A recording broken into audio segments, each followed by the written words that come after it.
memang ibu rumah tangga. Dan saya kecilnya karena bapak saya sering luar kota, saya selalu tinggal bersama saudara dari ibu saya. Dan waktu itu karena keluarga saya sederhana, saya belum ada rumah, teman-teman. Jadi saya tinggalnya bersama saudara dari ibu saya. Nah, di saat bapak saya sering keluar kota, bapak saya kerjanya itu ini loh, tahu ini apa? Parfum, tapi yang diisi sendiri, terus dijual ke toko-toko. Kalau zaman dulu parfum ini lagi ngehits, jadi banyak banget yang beli di toko-toko, terutama kalau luar Jawa, maksudnya ya kadang Kalimantan, luar pulau lah istilahnya. Nah, di saat itu saya kan sering ditinggal, tapi kalau waktu saya liburan sekolah, saya ikut dong keluar, jadi nemenin papa saya, jadi ngerti kerjaannya kayak gimana. Dan setelah saya sekolah, otomatis saya lebih aktif, istilahnya lebih sering di Surabaya, dan mama saya sering menemani saya, sehingga tidak bisa menemani papa luar kota sendiri, kerja sendiri. Nah, di saat karena sering jarang banget menemani, kadang pulangnya 3 bulan sekali, ya kan? Oke, pulang ya. Terus lama-lama 6 bulan sekali, teman-teman. Waktu itu saya masih umur sekitar 7 tahun ya, 7 tahun karena sudah saya masuk SD. Terus lama-kelamaan, loh kok nggak pulang-pulang ya kan? Bang Toyib ternyata ya. Jadi sudah nggak pernah pulang ya. Terus usut demi usut akhirnya cari tahu ya, ternyata papa saya punya keluarga lain ya di luar sana ya, maaf ya. Jadi punya keluarga lain di luar sana. Karena saya masih kecil, saya orangnya cuek banget. Saya cuek. Jadi kalau meskipun saya tahu, pasti ya namanya anak pasti tahu ya. Karena namanya orang tua kok nggak pulang-pulang gitu ya. Terus kalau saya nggak pernah nanya ke mama saya, sama sekali nggak pernah nanya. Saya taunya ya udahlah kerja nggak pulang. Oke, habis itu akhirnya dapat mama baru kan di daerah Jombang ya. Saya kan udah nggak pernah yang namanya dikasih uang, teman-teman ya. Jadi sekolah, untungnya waktu dulu mama saya ini gemi, istilahnya gemi itu apa ya? Suka nabung lah ya. Kadang kalau hemat. Jadi kalau dapat kiriman ditabung, Jadi semasa waktu nggak datang lagi, papa nggak pulang lagi, duit masih ada terkumpul. Jadi untuk sekolah saya. Akhirnya waktu SMP mungkin saya kangen atau gimana, saya akhirnya ketemu dong papa saya diajak ke Jombang, ketemu, dan akhirnya tahu ya kan, oh iya ini keluarganya yang di Jombang. Dan untuk karena uang sedikit habis, uang tabungan, mau nggak mau saya kadang harus minta ke papa saya, karena memang istilahnya sekolah kan nggak gratis zaman dulu ya, nggak kayak sekarang SD lebih bagus lah. Kalau SD negeri cuman butuh beli buku ya, kalau sekolah digratiskan, istilahnya kan gitu. Kalau zaman dulu sekolah masih bayar, jadi saya harus minta ke papa saya. Waktu saya kadang nggak dikirimin, telepon nggak dikirimin, mau nggak mau saya waktu SMP itu saya ke Jombang sendirian. Saya sendirian karena untuk kalau untuk dua akomodasi itu nggak ada dana. Jadi istilahnya saya sendirian ke sana. Saya berpenampilan pakai celana, kaos, jaketan, topian ya. Saya pakai topi ya. Saya seolah-olah saya laki-laki ya. Karena kalau saya ke Jombang kan saya naik bis, teman-teman. Saya takut banget yang namanya perempuan masih kecil ya naik bis sendirian dari Surabaya ke Jombang. Saya takut istilahnya kalau dulu aku diperkosa ya. Jadi saya harus macak istilahnya bergaya seolah laki-laki ya. Karena saya akhirnya ke sana, Saya ke sana kan, saya telepon dulu kan ke Jombang. Pak, saya waktu itu telepon tapi papa saya nggak ada, yang menerima itu mama saya. Mas, saya ke Jombang ya, saya mau ke Jombang, saya bilang gitu. Tolong sampaikan ke papa. Nggak tahu disampaikan apa enggak. Saya ke sana naik bis perjalanan. Saya sampai rumah, tiba-tiba rumahnya kosong. Ya, rumahnya kosong. Saya tanya ke tetangga. Kok keluar. Akhirnya, loh, saya sudah ngomong, tapi kok keluar. Saya akhirnya sempat nunggu sampai jam 4 sore. Takut saya pulangnya kemalaman. Saya akhirnya pulang ke Surabaya tanpa dapat dana, istilahnya tanpa dapat uang. Akhirnya saya, padahal biasanya bapak saya cuma ngasih per bulan waktu itu 200.000, dan itu saya kira kalau untuk makan aja itu sudah habis ya teman-teman ya. Jadi belum lagi biaya sana sini, dan saya terima kasih sekali dengan keluarga dari mama saya, karena dari keluarga mama saya membantu sekali, dari tempat tinggal, kadang makan, terus akhirnya saya berjalannya waktu, saya tahu ternyata mama saya kadang menghutang, misalnya menghutang ke saudara, dan itu diperinci gitu loh berapa hutangnya. Dan setelah saya bekerja, saya membayar, istilahnya kan gitu. Jadi saya sangat berterima kasih dengan keluarga mama saya. Dan puncaknya, kadang papa kan ngirim, kadang enggak, ya begitulah ya, kadang ngirim kadang enggak, seperti zaman dulu ya Bang Toyib ya. Jadi akhirnya puncaknya waktu saya SMA, waktu lulus, saya telepon waktu dulu masih ada namanya wartel ya, iya wartel ya. Saya telepon lewat wartel, saya bilang saya ini mau kuliah Pak. Terus ya papa bilang gini, oke, nggak apa-apa kamu kuliah, tapi kamu sama kerja. Saya bilang nggak masalah, saya kerja nggak masalah. Tapi untuk uang gedung, istilahnya kayak gitu. Yang namanya kuliah pertama kali dibuka jutaan dong, pasti. Itu saya dapat dari mana? Nggak mungkin langsung saya ijazah SMA dapat langsung kerjaan, kan nggak mungkin. Saya tahu karena memang itu janji PHP ya. Karena sudah berpengalaman bertahun-tahun PHP banget. Akhirnya saya bilang ya udah nggak apa-apa, tapi untuk uang ini sekian ada nggak? Misalnya gitu. Saya kan menagih. Terus otot-ototan teman-teman. Iya nggak apa-apa, kamu ambil kerja aja. Iya saya mau kerja. Tapi ini loh uangnya segini, ada nggak apa-apa gituin kan? Terus akhirnya nggak ada titik terang. Saya pun ya udahlah kalau kayak gini caranya, ya udah saya udah lah, papa nggak usah nganggap saya anak, saya nggak usah nganggap papa bapak, istilahnya gitu. Ya udah putus hubungan, istilahnya gitu. Saya kan nggak ngerepotin. Akhirnya saya kuliahnya, saya waktu lulus SMA saya nggak langsung kuliah teman-teman. Jadi saya kerja dulu. Saya pikir gini ya, kerja yang menghasilkan uang banyak, tapi karena ijazah saya SMA, apa ya, saya pikir gitu ya,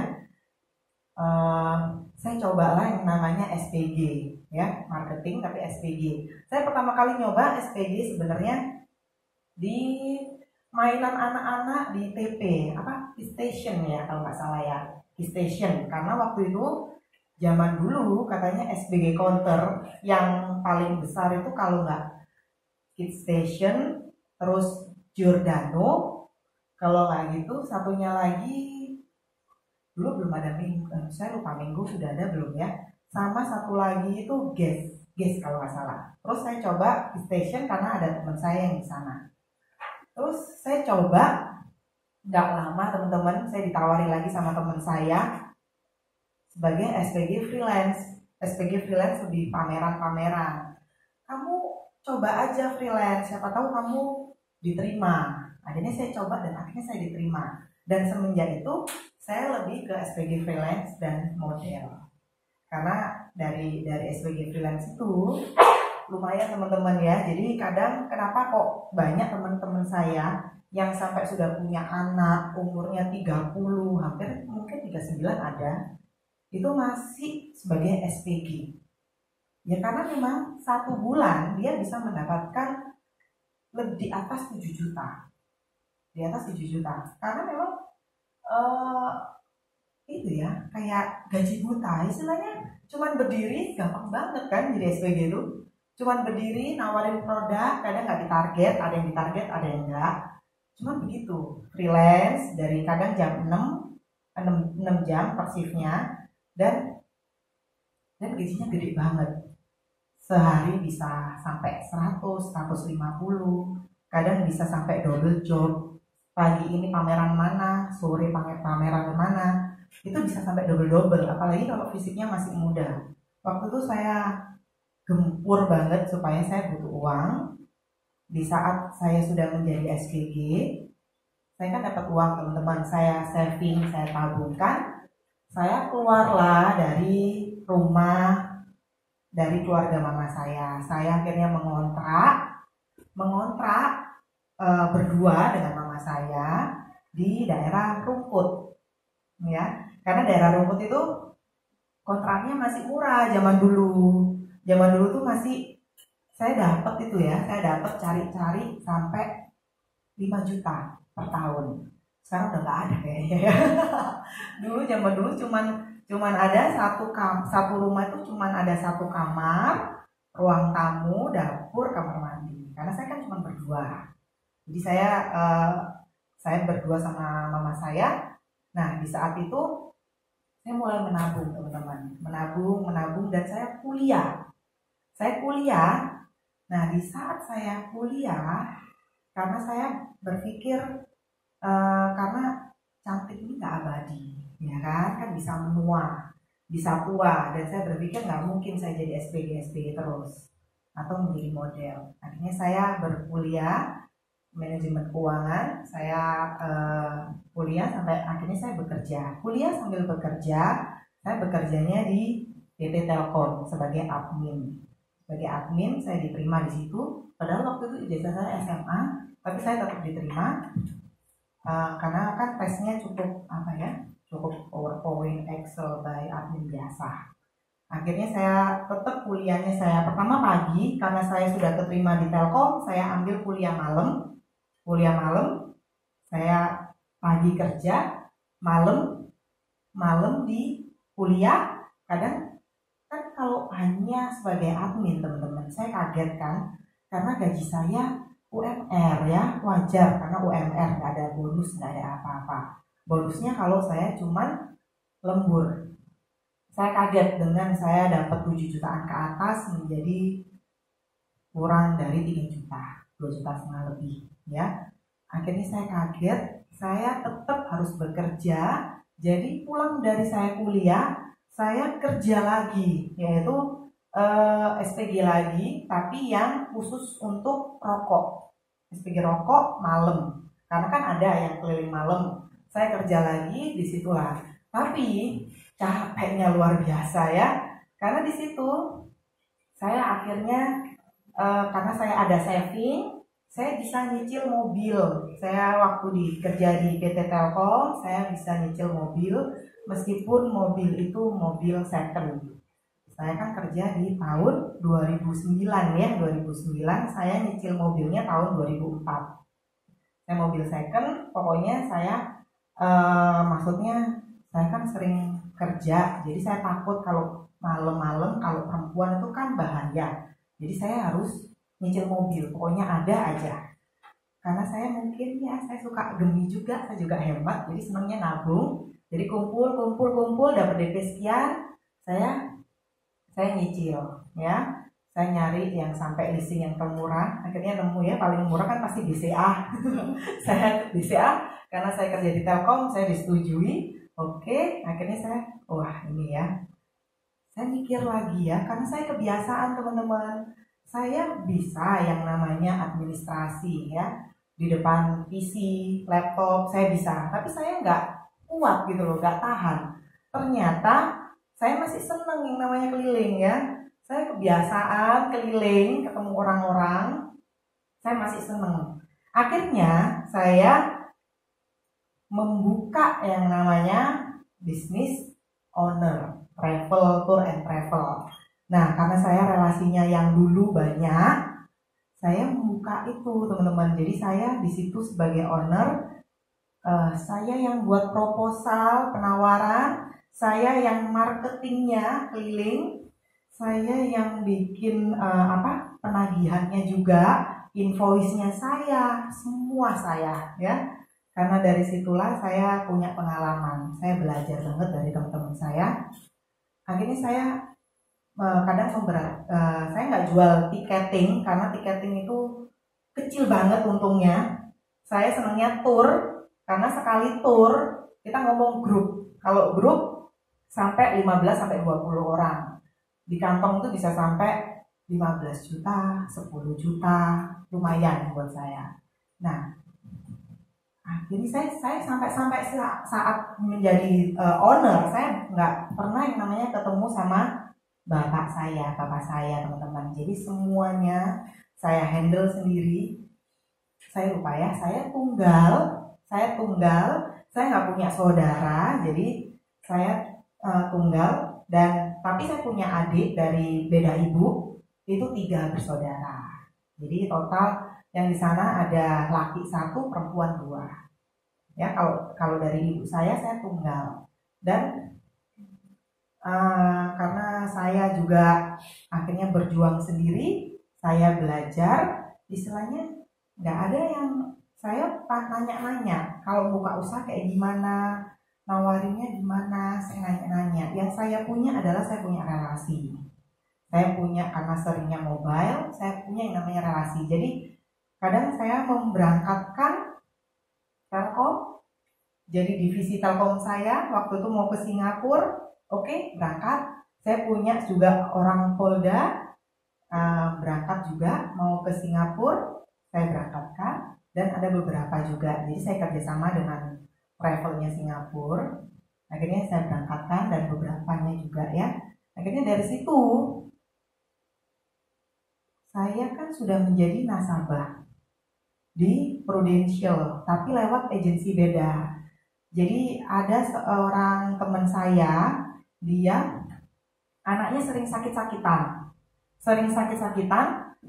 kok bolak-balik ke rumah sakit, tapi nggak ada keluar uang gitu loh. Saya nanya, karena itu sahabat saya deket banget, Mbak, kamu ini pakai apa?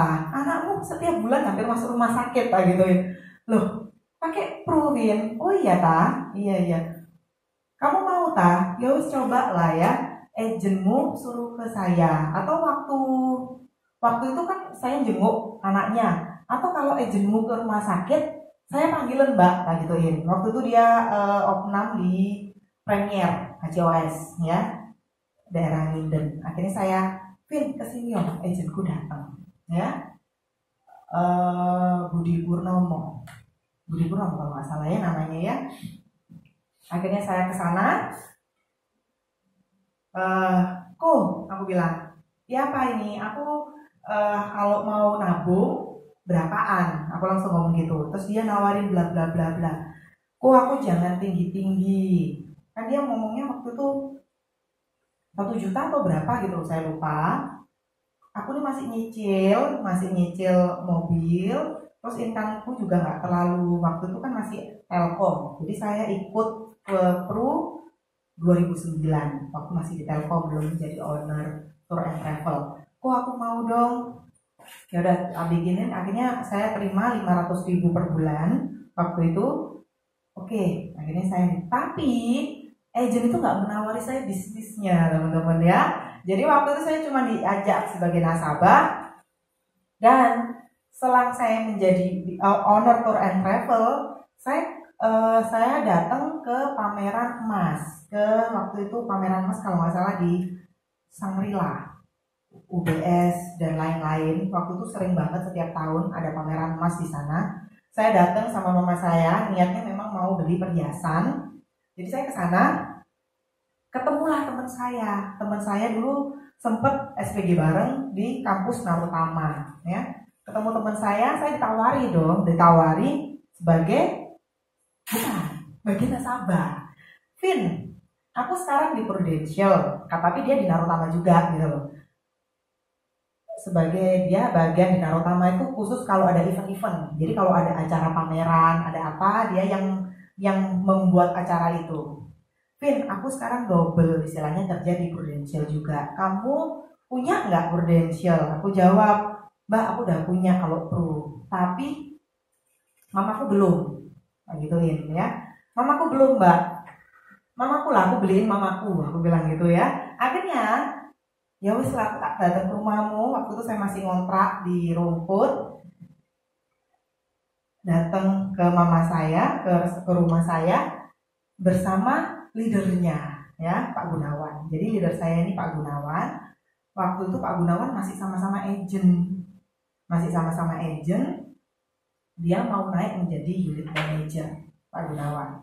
Akhirnya Pak Gunawan kan cerita ya, namanya juga agent ya, ngomong, sering nanya kayaknya ya. Sering nanyanya ke mama saya. Saya mah orangnya cuek banget. Terus akhirnya dia bilang, oh gitu ya Bu ya. Oh Vivian ini kerja di mana aja Bu, bla bla bla. Sekarang apa usahanya? Tour and travel. Mungkin karena dilihat peluang itu, karena saya sering ketemu banyak orang, terus saya sering pindah-pindah, mungkin kira database saya banyak ya, ada Pak Gunawan. Terus Pak Gunawan ngomong sama ke teman saya, ini kayaknya bisa jadi agent, katanya gitu. Terus teman saya bilang, gak mungkin, Vivian ini gak mungkin mau jadi agent, katanya gitu kan. Loh, cobaan. Akhirnya Pak Gunawan iming-imingnya teman-teman ya, iming-imingnya tuh ke ibu saya ya. Tahu, pinter banget Pak Gunawan ya, ibu saya tuh madu ya, mata duitan ya. Seneng banget sudah diiming-imingin duit, dapatnya sekian, oh iya ta, gitu ibu saya.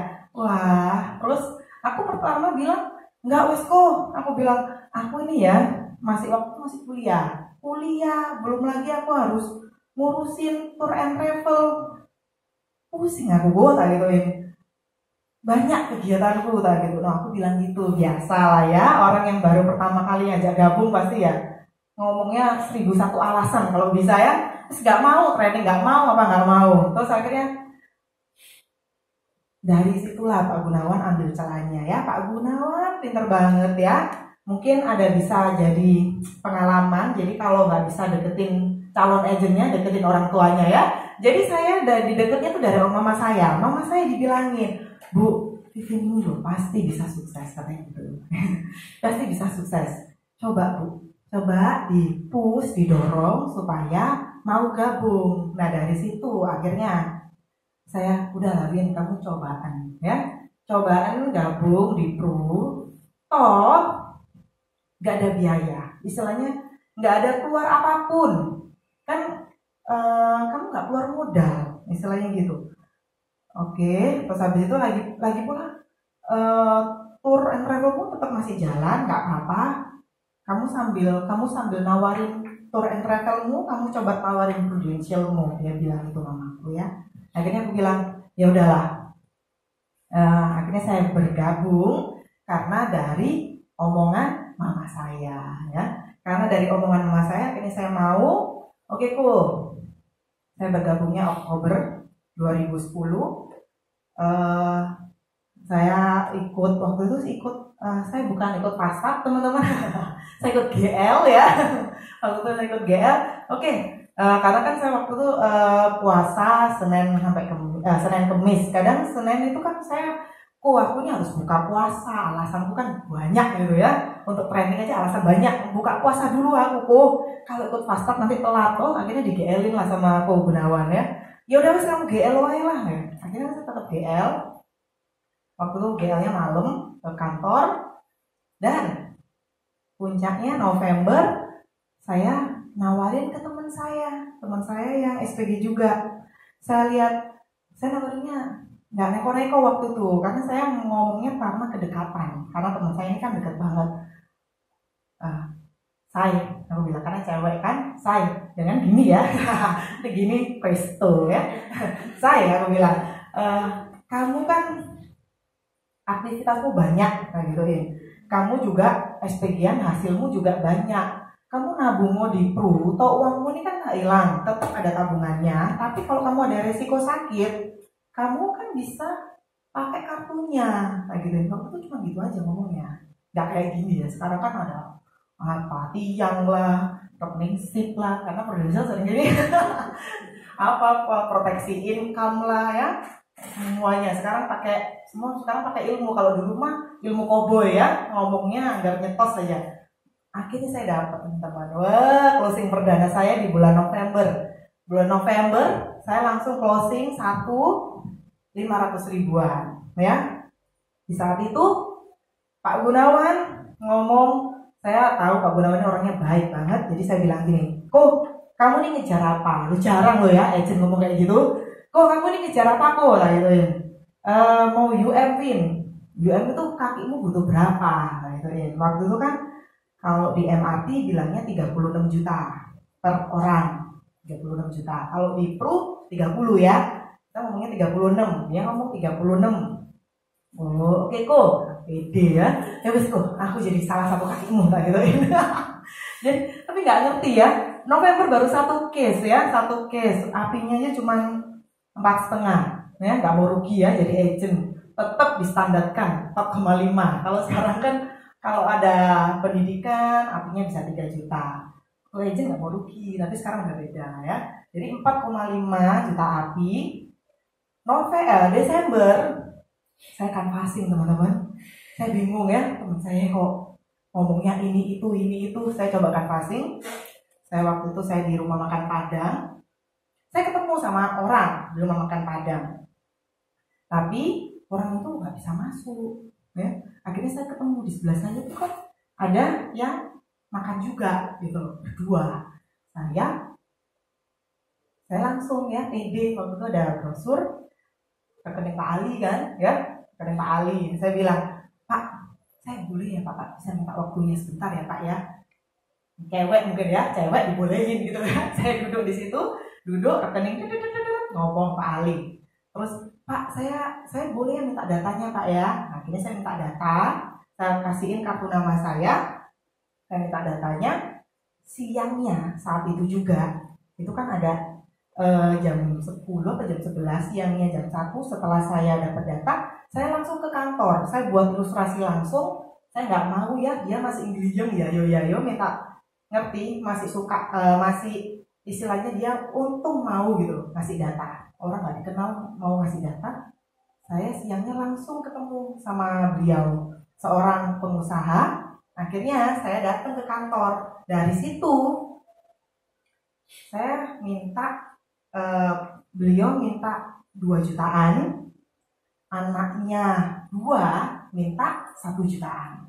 Jadi langsung total closing 4 juta. Langsung kan.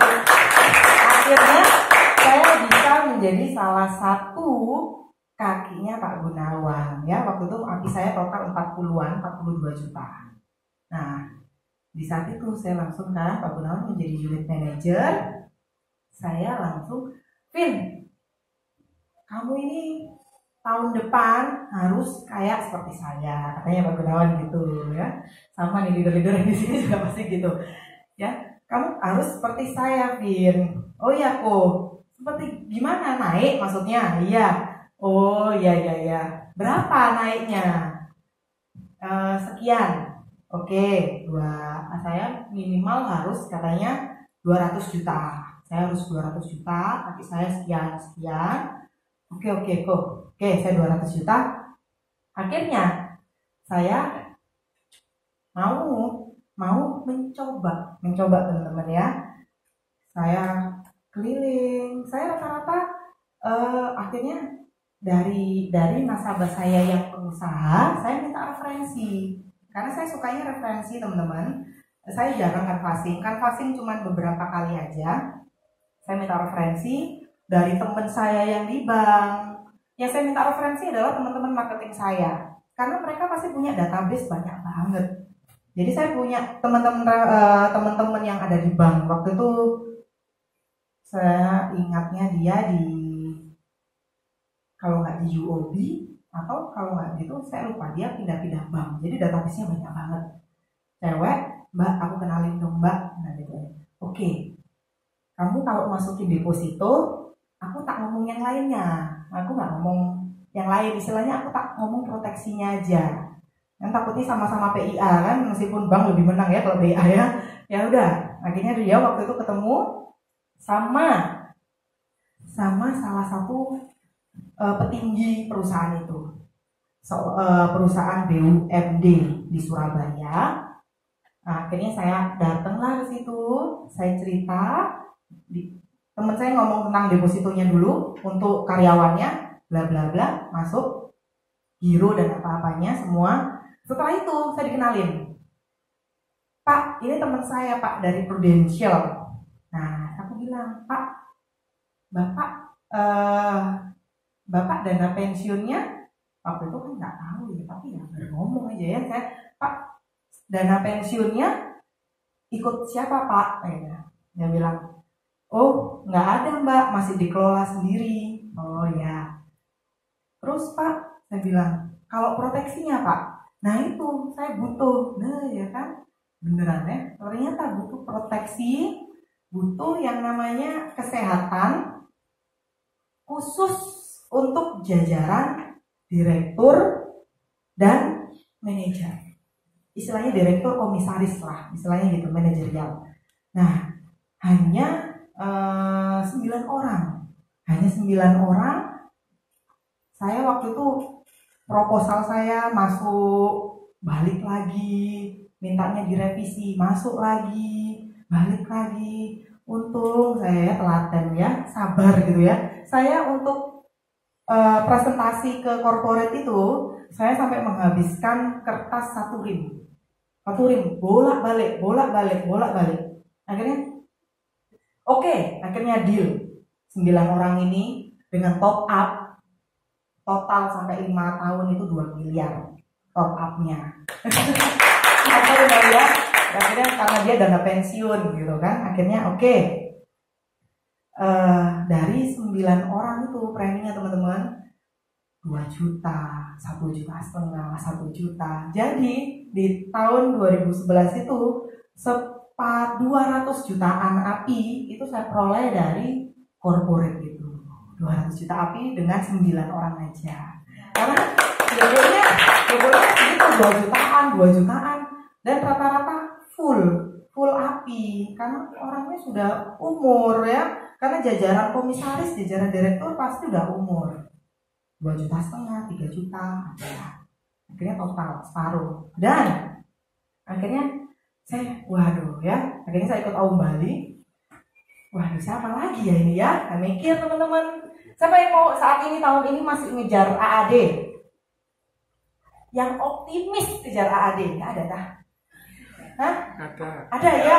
Ada optimis lah. Optimis. Pasti semangat, tetap semangat ya. Karena saya juga nanti saya ceritakan ya, tahun ini saya berjuang gila-gilaan juga ya. Nah, saat saya mau mencapai UM, saya canvassing. Saya sempat canvassing ke kantor polisi.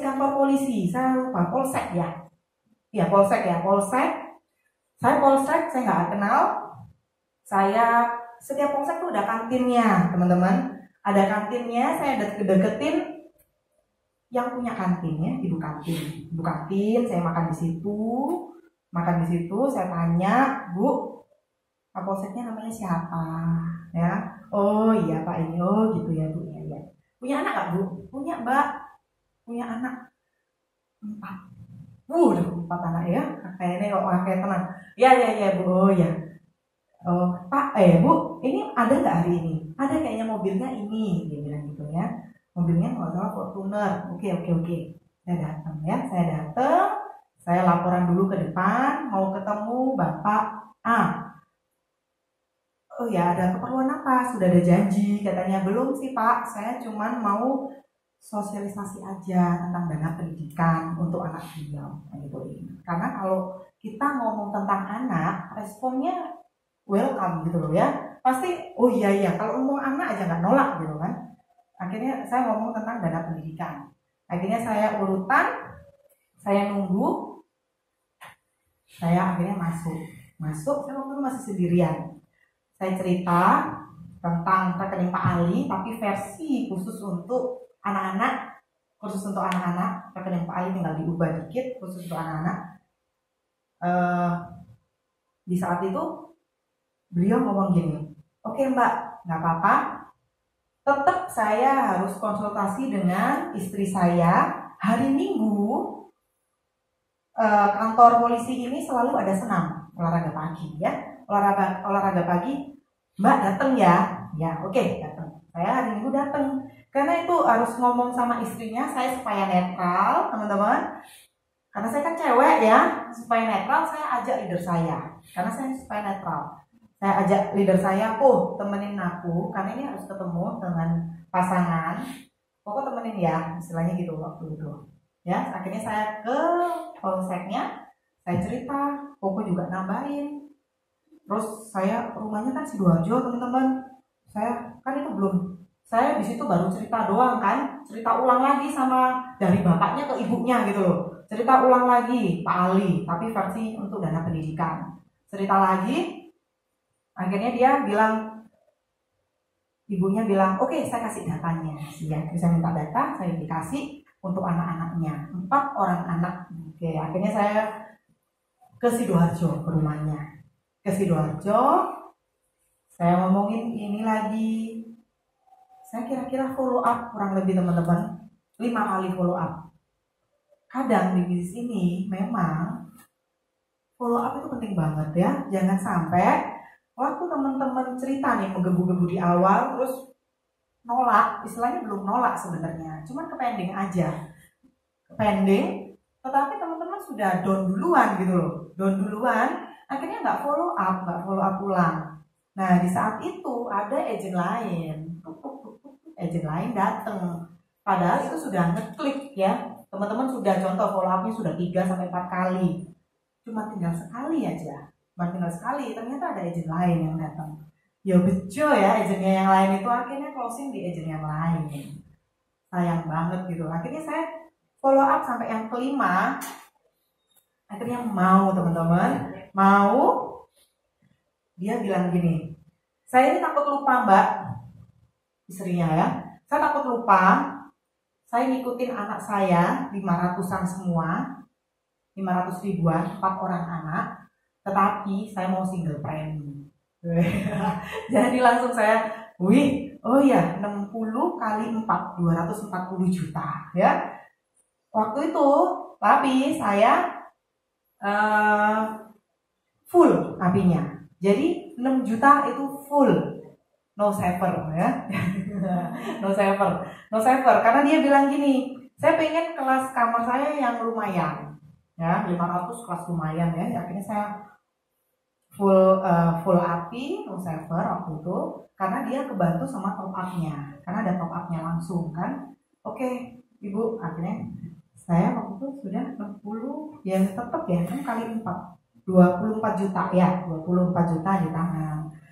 Dan yang lain-lainnya saya minta referensi lagi. Kadang teman-teman saya sampai ke saudara saya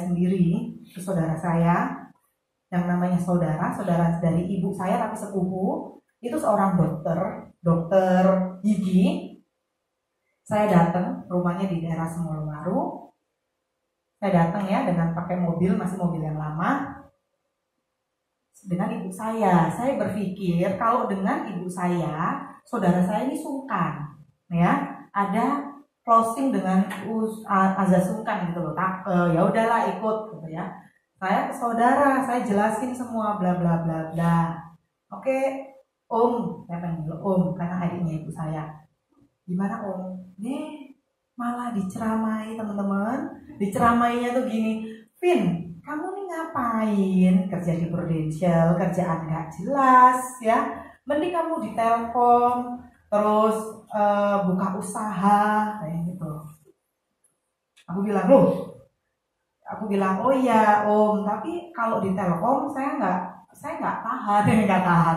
Karena saya duduk terus, saya nggak tahan. Karena saya senangnya jalan, istilahnya ketemu orang, jalan apa. Kalau disuruh berhenti di tempat itu dari pagi sampai sore, nggak kuat saya. Saya nggak kuat tuh. Mending kalau di pro ini kan semi-semi ya, kadang ngerjain dokumen, kadang bantu agent, terus kadang keliling, ketemu orang. Kalau itu saya oke, gitu. Tapi tetap ya, dia tetap ceramah, istilahnya, wah kamu ini nggak cocok kerja di sini, ya, nggak cocok. Wis kamu balik lagi aja, mumpung kamu ini masih muda, gampang kamu nyari kerjaan yang lain, gitu. Aku bilang, ya udah, oh nggak apa-apa, aku bilang itu. Dan dalam hati gini ya, Bu, yo kamu kalau ngomong nolak aja ya. nolak aja, nggak usah pakai ceramah ya, ceramah A sampai Z ya, nolak aja nggak apa-apa, mending kayak gitu lah gitu. Akhirnya saya pulang nggak bawa hasil teman-teman. Ya udahlah, dari situ ternyata saya nggak down, tetap cari yang lain. Akhirnya di November, alhamdulillah saya mencapai Start Club Roma dan ini menjadi unit manager. Nah di saat itu saya, waduh, karena waktu itu diiming-imingnya gini, wah kamu kalau ikut pro, kamu bisa jalan-jalan gratis loh. Terus beda sama turmu, kurang ajar ya pokoknya. Kalau kamu ikut jalan-jalan pasti orang-orang mintanya bintang 3 ya. Iya sih kok, tahu pas bintang 3 lah. Kalau aku bintang 5 terus nggak cuan lah gitu. Oh iya bener kok, bintang 3. Akhirnya, nah kalau di sini kamu sudah bintang 5, semuanya bagus. Oh gitu ya. Karena saya sini senang jalan-jalan teman-teman. Saya ini senang jalan-jalan, cewek lah ya biasa. Jadi senang jalan-jalan, senang shopping ya, senang yang namanya indah-indah ya. Di saat itu, wah bener juga ya. Ternyata bagus banget ikut Start Club, happy. Di saat itu untuk merekrut saya menjadi gampang banget. Karena kadang orang melihat pencapaian ya. Kamu dapatnya apa sih? Gabung di sini dapatnya apa? Di 2013 awal saya akhirnya mampu membeli mobil baru. Nah, dan mobil yang lama saya jual. Saya akhirnya membeli mobil baru, nggak second lagi di tahun 2013. Dan istilahnya di saat itu saya juga menyicil rumah, nyicil rumah saat ini sampai sekarang di Jambangan. Nah, itu yang membuat saya akhirnya istilahnya gini ya, saya tunggal, nggak ada siapa-siapa, nggak ada yang bisa bantu, istilahnya gitu. Jadi semuanya harus saya handle sendiri. Jadi saya harus punya aset, saya harus punya tabungan. Jadi kalau ada resiko, saya masih mampu berdiri sendiri, istilahnya kayak gitu. Jadi saya sebenarnya orangnya pragmatis ya, karena cueknya banget, cuek, cinta damai. Tapi waktu karena keadaan, akhirnya saya muncul yang namanya koleris. Sampai nomor 3 baru melankolis. Ada melankolis cuma 2 nilainya. Nah, akhirnya saya nggak ambil pusing sama masa lalu sebenarnya. Yang penting dan saya kalaupun gagal, ya udahlah, saya menerima gitu loh. Mungkin karena cinta damainya itu ya, jadi saya nggak menghanyutkan diri. Oh sedih nggak. Jadi oh ya. Oh ya, oke ya udah, saya melakukan kesalahan, oke saya perbaiki tahun depan kayak gitu. Dan sebenarnya saya sampai jam berapa ya aku? Sampai jam 3. Dan ini saya di saat udah mencapai Start Club, saya merekrut itu gampang banget. Gampang ngomongnya, ngiklannya gampang, istilahnya gitu. Iya ya, gila ya pencapaianmu ya, beli ini, beli itu, dapat reward ini. Akhirnya mereka mau gabung. Nah, akhirnya mereka mau gabung ini kan. Dan tapi waktu itu saya sempat nggak sampai langsung naik SUM. Kayak langsung naik, baru tahun berikutnya baru naik SUM dan MWLC Shanghai. Dan di saat sebenarnya bisnis ini tuh bukan, yang penting adalah teman-teman mampu bertahan di Prudential dan selalu kerja, istilahnya ya kerja keras pasti dan kerja cerdas. Istilahnya kan harus rekrutnya untuk saat ini. Dulu saya rekrutnya sembarangan teman-teman. Dulu. Tapi sekarang yang saya rekrut adalah nasabah saya sendiri. Karena gampang banget, nasabah sudah asuransi mandate. Jadi mereka pasti membeli asuransi karena tahu kegunaan asuransi. Jadi yang saya rekrut sekarang adalah nasabah. Yang menjadi AAD saya adalah nasabah saya. Dan puncaknya di tahun ini, tahun saya kan dari MRT Star sebenarnya.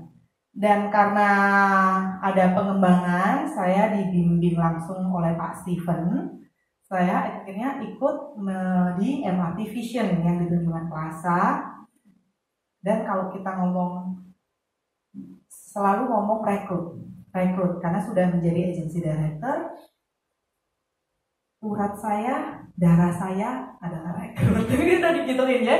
Jadi udah di brainwash kayak gitu. Jadi dicuci otak. Oke, rekrut. Jadi di tahun ini akhirnya saya mencoba siapa ya nasabah saya yang bisa direkrut.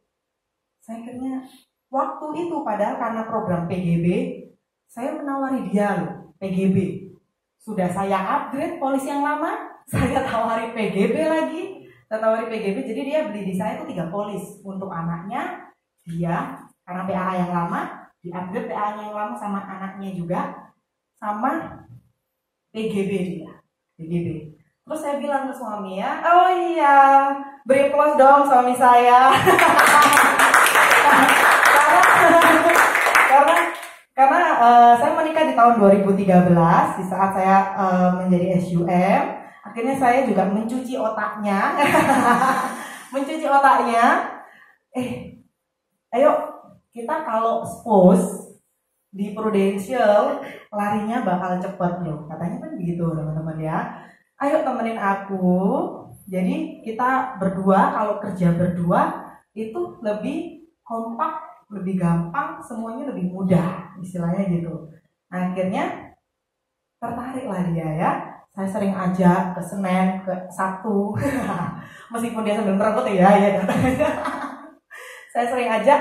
Akhirnya dia yang kasih ide-ide. Terus aku bilang, saya ngasih, gimana sih kalau ini aku rekrut? Dia bilang gitu. Dia bilang, oh oke banget itu. Dia finansialnya oke ya, dinilai kan. Kalau mau rekrut agent kan dinilai. Finansialnya oke. Terus ambisinya gede ya kan. Money oriented ya kayaknya ya. Karena dia seorang pengusaha, cewek tapi kan. Terus dia kalangannya supel juga, relasinya banyak, oke banget. Ya wis lah, tak coba ini yang bagian BOP dia. Dia yang bagian khusus untuk tim dia, BOP apa bla bla bla dia langsung ngomongnya, kalau kamu startup bla bla bla, startup kalau kamu naik AAD, income sekian, langsung ngomongnya kayak gitu. Karena kita mengarahnya dia harus naik promosi tahun ini. Tahu teman-teman, saya merekrut dia itu bulan November saya rekrut dia baru keluar lisensi 27 November, tapi dia sangat optimis sekali, Desember dia pasti naik AAD. Dan dia sudah mengantongin insya Allah ya 112.500 sudah fix, sudah pasti. Terus ketambahan lagi habis ini ada closingan minggu ini, preminya sekitar antara kalau nggak 20 juta per bulan atau 35 juta per bulan. Jadi dia harus naik AAD tahun ini. Jadi paling nggak saya tahun ini saya bingung juga waktu itu ya, saya harus naikkan siapa ya, waduh. Akhirnya saya di detik-detik terakhir saya menemukan nama itu. Jadi nggak menutup kemungkinan ya teman-teman. Jadi kalau selama kita berusaha dan selalu datang ke sistem, karena kalau datang ke sistem tuh omongannya selalu positif sekali, meskipun sudah down on fire lagi, jadi tetap semangat sekali. Nah itu mungkin jadi tetap semangat teman-teman. Mungkin saya sudah selesai acara S3 saya hari ini. Tetap semangat, tetap optimis, tetap positif dan see you at Panggung Promotion.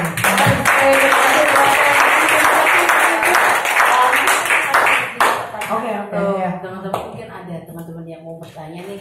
Jadi tadi sudah cerita tentang backgroundnya, tentang bagaimana Bu Vivin untuk bergabung di Prudential juga ya, dan juga bagaimana aktivitasnya. Nah mungkin dari teman-teman ada yang mau nanya nih tentang aktivitasnya Ibu tadi sampai seperti itu. Mungkin ada yang mau bertanya? Perkenalan suaminya.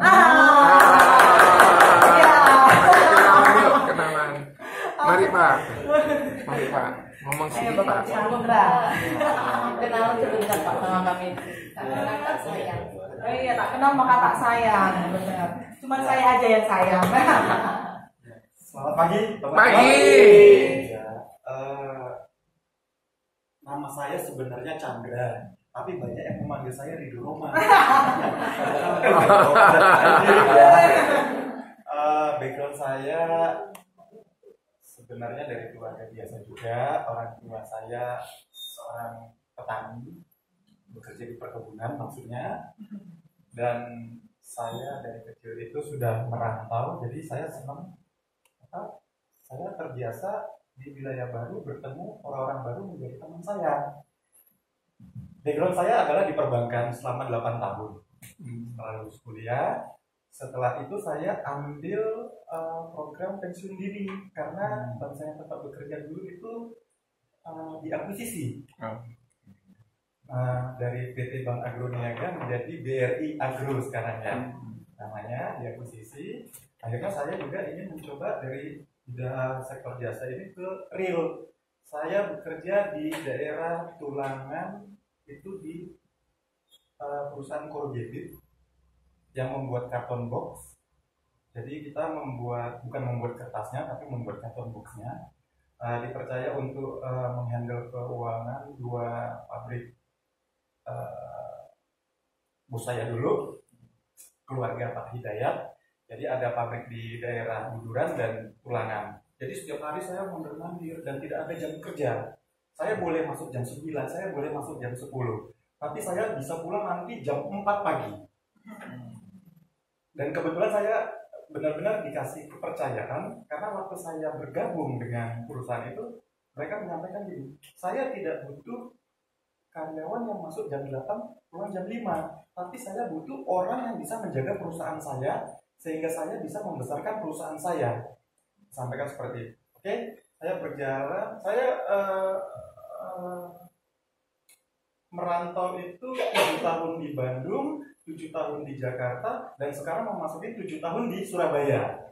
Gimana ceritanya bisa gabung Pro? Mau? Gabung apa yang Pro dikatakan ini, sama istrinya? Ini puncaknya gabung ini. Jadi saya kebetulan berteman dengan teman saya namanya Chandra juga, yang kenal dengan Ibu Vivin. Oke. Nah, akhirnya karena teman saya ini diprospek oleh Ibu Vivin merasa gerah, dia mencari korban lain. Semangat prospek saya. Mencari korban lain. Ini Ibu Vivin terlalu gencar mendatangi. Ini saya ketahui setelah saya menikah dengan Vivin. Saya ketahui. Akhirnya, ya sudah, Vin, kamu saya kenal. Dipanggil waktu itu ada konsernya, ya di Sutas ada konsernya Vidi kalau nggak salah, untuk bertemu Ibu Vivin. Di prospek lah saya dengan Ibu Vivin. Setelah saya di prospek, oke, saya ikut. Waktu itu berapa? 1 juta ya, 1 jutaan. Nah dari situ Ibu Vivin mulai sering bertemu dengan saya sebagai nasabah. Dan Ibu Vivin juga saya prospek sebagai kekasih saya. Karena saya tahu Ibu Vivin masih single. Nah setelah kita berkomitmen untuk berkeluarga, akhirnya Ibu Vivin melihat aktivitas saya. Kamu kok bekerjanya seperti itu ya? Dan saya juga bilang, iya ya, kok saya seperti ini. Saya tidak punya kepastian. Pada saat saya berhenti bekerja atau saya resign, saya bisa menikmati apa yang saya nikmati sekarang. Rumah tinggal, fasilitas saya dapat semua. Akhirnya Bu Vivin bilang, gini aja deh, kamu ikut sama saya, kantor saya ada sistem itu setiap hari Senin dan hari Sabtu. Saya minta kamu ikut aja dulu, ikut aja. Masalah kamu ada penolakan, ada seperti apa, kamu lihat saya, kamu ikut aja dulu. Akhirnya, jadi benar ya, bisa karena biasa. Akhirnya yang tadinya saya masih membatasi diri saya, kerja apa asuransi ini? Waktu di perbankan saya memang sempat mengenal asuransi, tapi itu sifatnya asuransi kerugian ya. Jadi untuk kebakaran tidak kepada jiwanya. Akhirnya saya, karena saya sering diajak, jadi memang seperti itu, harus dipaksa. Mereka pun jadi akhirnya saya bilang, kamu nyaman sekarang, tapi kamu harus memberi kesempatan kepada diri kamu untuk ikut dengan saya sekali 2 kali. Akhirnya saya karena dipaksa terus sama Ibu Wiwi datang, tanpa dipaksa saya datang sendiri akhirnya. Kita nggak kantor lah hari ini, kita nggak. Disitulah saya mulai dilihat oleh Ibu Vivin, oh kamu mulai mau menjalankan bisnis di Prudential. Akhirnya saya ditetapkan menjadi agent. Dan saya lulus dengan kode agent 007, agent bayangan. Jadi saya setiap kali ditanya, kamu agent? Iya, saya agent bayangan istri saya. Karena saya tidak akan pernah promosi. Saya nggak akan pernah promosi karena saya expose. Jadi agent 007-nya berlaku. Seperti itu. Jadi memang bagi saya bagus sekali di bisnis asuransi. Terutama saya bergabung di perusahaan yang besar di Prudential ini, dan setelah saya jalani banyak sekali manfaat. Jadi bukan hanya semata-mata berbisnis dan mencari income, tapi dari sisi kemanusiaan saya juga mulai menjalankan sekarang bahwa saya harus membantu banyak orang. Terutama saya kembali kepada daerah saya. Di daerah saya itu butuh sekali yang namanya biaya kematian. Daerah mana? Saya berasal dari kota Medan. Oh, Medan. Asli dari Medan, saya orang Batak, marga saya Saragi. Di Medan itu kematian pasti membutuhkan biaya yang besar sekali. 100 juta itu biasa. Karena apa? Pemakaman itu bisa dilakukan sampai dengan seminggu. Menunggu saudara. Akhirnya setiap kali saya pulang ke Medan, dan juga Ibu Vivin menantang saya, ayo kita prospek ke Medan, kamu berani atau tidak ke kampung kamu sendiri? Oke. Targetnya apa? Kita seminggu di Medan minimal closing 10 orang. Minimal 10 orang. Jadi kita langsung bawa aja ya. Dan kita berstrategi. Semua orang yang kita temui adalah kita bicara masalah biaya pada saat meninggal. Dan orang-orang yang kita temui itu kebetulan memang yang orang-orang Batak ya. Mereka setuju semua dan mereka sangat tertarik sekali. Jadi ya itu tadi, kerja cerdas itu harus kita lakukan ya. Kita harus tahu pasar-pasar kita yang kita mau tembus apa. Seperti itu. Jadi untuk teman-teman yang mau coba prospek bertemu dengan orang Batak yang mempunyai marga, bicara tentang kematian, biaya meninggal, bagi mereka itu mereka tidak akan marah, mereka tidak akan tersinggung, karena bagi mereka itu adalah satu hal yang memang mereka persiapkan. Karena kebanyakan pada saat orang tua meninggal, anak-anak itu berantem. Biayanya dari siapa? Siapa yang mau menanggungi biaya orang tuanya meninggal ini? Seperti itu. Jadi besar sekali biaya yang harus dipersiapkan. Besar sekali. Jadi kalau ketemu sama orang Batak bicara tentang itu mungkin bisa pasti. Aku kan gitu ya. Jadi saya bersyukur dan berterima kasih selalu dengan istri saya juga dan sama Allah bahwa saya sudah bergabung di bisnis Prudential. Terima kasih. Mari kita foto sama-sama.